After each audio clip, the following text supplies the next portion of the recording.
baptême pas définitif, bien évidemment, ça permet clairement de rentrer dans la démarche.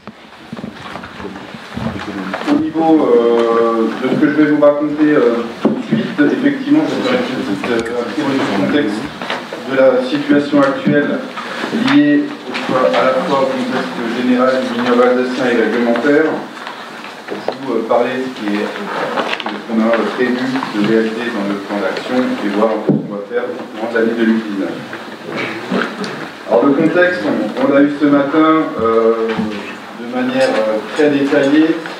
Moi, ça c'est ma vision finalement alsacienne, le contexte général. C'est ce qu'on a vu. Effectivement, le vignoble alsacien et l'Alsace a vu les densités de population les plus élevées de France.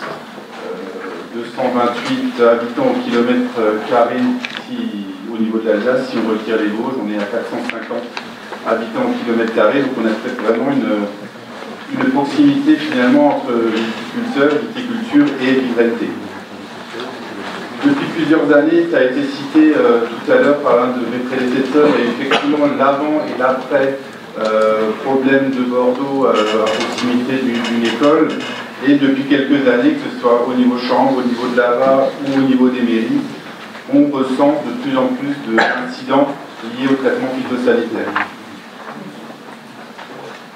On a également des habitations qui se créent de jour en jour, et effectivement ça crée des zones avec des dents creuses où la viticulture est très proche des habitations, même autrement, où les habitations se rapprochent très fortement de la viticulture. Après, bien évidemment, l'idée c'est pas de se mettre des œillères. On sait aussi qu'à l'heure actuelle, le traitement phytosanitaire est obligatoire, même s'il doit être raisonné pour avoir du raisin de qualité. On voit en parallèle de ça qu'effectivement des études sur la santé montrent certains risques liés à la santé, à l'environnement, à l'utilisation de ces produits. Et effectivement, pour finir, donc, la multiplication des plaintes. À côté de ça, on a tout le contexte réglementaire qui a été vraiment bien balayé ce matin. Et effectivement, la dernière loi, donc EGalim, qui est parue effectivement au dernier trimestre 2018, introduit finalement des mesures à mettre en œuvre pour limiter ce risque avec la rivalité. Je rappelle peut-être au passage que 2 arrêtés préfectoraux, un pour le Haut-Rhin et un pour le Bas-Rhin, parus en 2016, donnaient déjà certaines conditions de traitement aux abords des lieux recevant du public. Je pense aux écoles, hôpitaux, terrains de football, ce genre d'exemple-là. Donc effectivement, au courant de l'année dernière, la profession là-bas se saisit de la problématique et a souhaité mettre un plan d'action en place. C'est pour ça qu'effectivement on avait les 3 logos au démarrage, c'est que finalement c'est la profession, l'interprofession et nous par rapport à l'animation du projet qui sommes en place pour essayer de trouver des réponses. Ces 3 cartes, plutôt pour montrer un peu ce que ça représente. Là on a la carte générale du vignoble. Tout ce qui est en rouge foncé, ce sont les vignes qui sont situées à moins de 50 mètres d'une habitation. Et ensuite, on a 2 exemples, la commune de Cherrières, la commune de Vergogne, juste pour vous montrer à quoi ça peut ressembler. Alors, souvent, quand je montre ces cartes, on me dit, mais il y a 50 mètres, est-ce qu'il y aura une ZNT? Aujourd'hui, non, il n'y a pas du tout de ZNT riverain en place. C'est juste pour se rendre compte de ce que ça peut représenter potentiellement en surface. On a mis 50 mètres, c'est complètement arbitraire, c'est juste pour se rendre compte des volumes de surface. Et en mettant 50 mètres, c'est 10% du vignoble alsacien qui est à proximité d'une habitation. On remarque aussi d'autres problématiques qui émergent. Effectivement, on a clairement le périmètre du village, mais on a effectivement des parcelles qui se trouvent encore dans le village, c'est des dents creuses, on va en reparler régulièrement, qui elles aussi peuvent prêter à côté. Alors, au niveau de ce programme d'action, on a établi des objectifs généraux. Le premier, c'est tout simplement celui qui nous réunit sûrement pour beaucoup ce matin, répondre aux enjeux sociétaux, de santé et environnementaux, mais en maintenant clairement les performances économiques des entreprises et la qualité de nos ventes. Ensuite, et on rentre un peu dans le sujet, c'est effectivement maintenir du lien, en recréer ou le maintenir, l'améliorer. Hein, là, vous mettez le curseur où vous le souhaitez, entre viticulteurs et citoyens. Faire connaître le métier de viticulteur, celui-ci apparaît aussi parce que quand on sonde un petit peu les riverains, il y a une méconnaissance du métier de viticulteur, et je pense que pédagogiquement c'est important de comprendre pourquoi on fait cette action à ce moment-là, etc. Au final, dans ces objectifs, c'est vrai qu'il y avait une action phare qui était de décliner cela en une charte. Là également, on est sur un nombre de projets, hein, ça va sûrement évoluer, et avec des actions spécifiques. Je reviendrai un petit peu après sur le calendrier. Alors, pour réaliser ce travail, on a identifié 3 cibles. La première, les voici. Hein, la principale, bien évidemment, c'est les viticulteurs. On a également ciblé les mairies et les maires des communes, bien évidemment. Et enfin, riverains, grand public, hein, enfin, c'était un peu l'idée.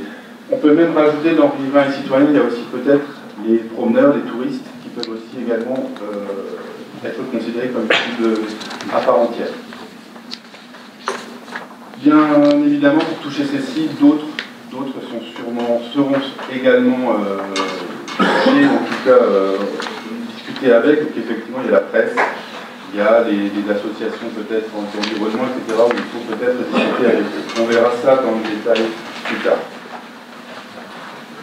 Alors effectivement, l'action phare, c'est l'établissement de la charte.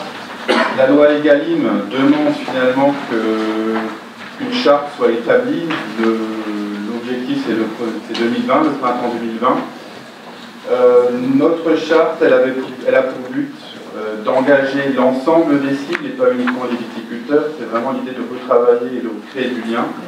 Donc on a bien les viticulteurs, les maires et les riverains ou leurs représentants qui seront ciblés par des engagements respectifs. Là encore, aujourd'hui, il n'y a que des propositions, rien n'est validé.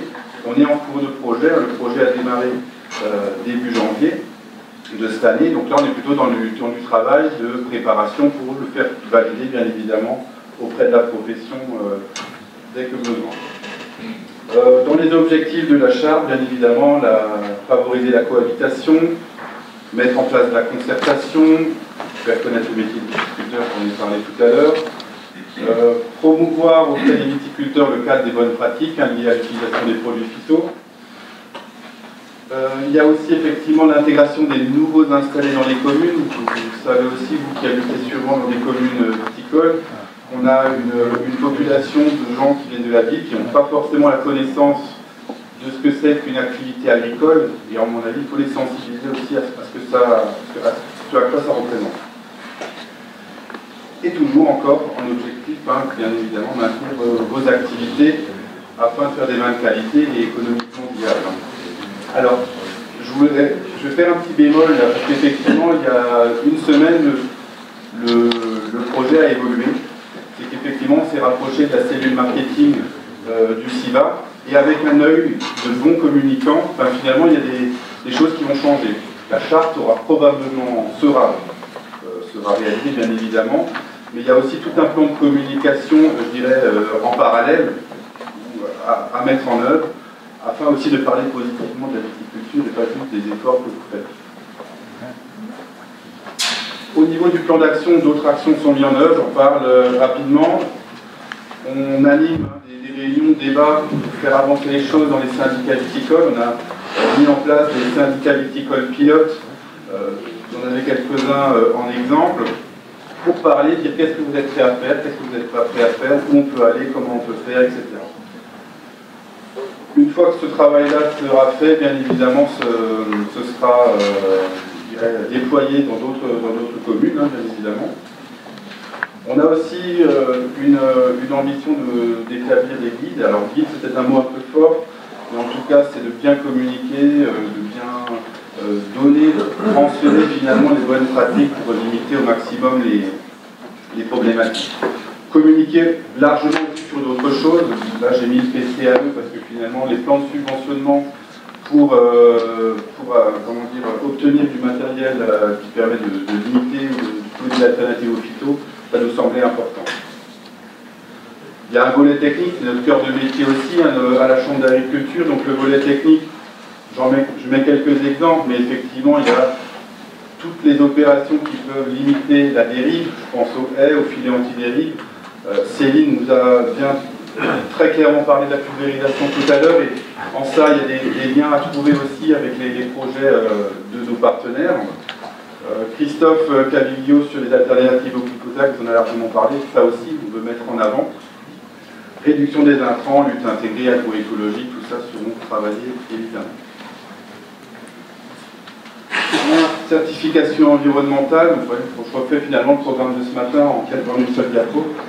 Donc là aussi on est fortement engagé parce qu'effectivement la certification environnementale HVE et la conversion bio font un levier fort aussi pour mettre en avant les bonnes pratiques. La certification environnementale, c'était quelque chose en Alsace. Vous voyez, en janvier 2019, 39 certifiés. À ce jour, on en a accompagné plus d'une centaine, avec grosso modo autant, voire plus, pour l'automne. En Alsace, le HVE se développe fort, et on est effectivement aux côtés des vignerons à ce sujet-là également. Et enfin, sur le plan d'action viticole, il y a aussi en viticulture pour pouvoir gérer. S'il y a une fois un incident réel, ben, c'est comment on le gère et comment on met en place une discussion directe avec les acteurs.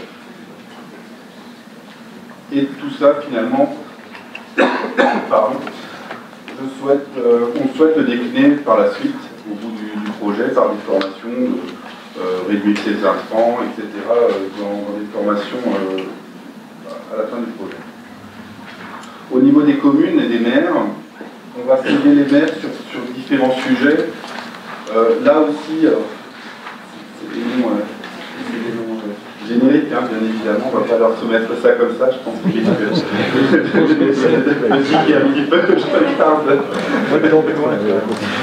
des noms génériques, bien évidemment, mais pour donner aussi, pour ceux qui sont moins sensibilisés à la viticulture, qu'est-ce que c'est, la réglementation en vigueur, etc., c'est l'actions qu'on aimerait mener. Je passe. De la même manière, c'est en lien avec le dernier point pour les viticulteurs, c'est aussi voir en cas d'incident comment le gérer au maximum et le mieux possible. C'est peut-être ça le volet le plus important à gérer avec les maires et les communes, c'est finalement le volet urbanisme. C'est que dans leur discussion, dans leur révision de PLU, dans leur permis de construire, soit d'ores et déjà intégrer les boîtes à outils qui permettent d'anticiper finalement les problématiques. Des outils, il y en a, je me suis rapproché de nos équipes urbains, il y a des outils, mais il faut juste que ce soit mis à leur connaissance et qu'ils l'utilisent systématiquement, je dirais. Favoriser des relations apaisées entre viticulteurs et riverains, donner des outils aux maires, désamorcer les situations, voilà les objectifs. Pour le grand public, pour les riverains, là clairement, le slogan est tout trouvé, c'est communiquer, communiquer et communiquer. L'idée c'est de leur communiquer, par la communication écrite. Alors là aussi on peut tout imaginer, on peut communiquer par écrit, on sait aujourd'hui que la communication c'est plus que ça peut être de la vidéo, ça peut être du réseau social, tout ça c'est en cours de discussion pour établir le meilleur plan de com pour les riverains. Voilà. L'objectif par rapport à ça, c'est donc de changer la vision des riverains sur le métier de viticulteur et également les intégrer dans les décisions et les rendre acteurs sur leur territoire également. Pour finir, avant de vous laisser déjeuner, en 2019, on a déjà démarré certaines choses. L'idée, effectivement, pour la fin d'année, c'est d'aboutir à une charte signée. On a démarré des travaux de sensibilisation des viticulteurs. Je vais parler des syndicats viticoles, des articles dans les revues spécialisées seront également comparaître également pour sensibiliser les vignerons. Une brochure également sur le métier de viticulteur est en cours de fabrication. Parler aussi positivement du vignoble alsacien, pareil, il y a des travaux qui sont en cours avec la cellule marketing du CIVA. Voilà, j'en passe. Et d'autres, et notamment aussi sur ce qui passera à la vie, sur les évaluations techniques dont j'ai parlé tout à l'heure. Je vous remercie.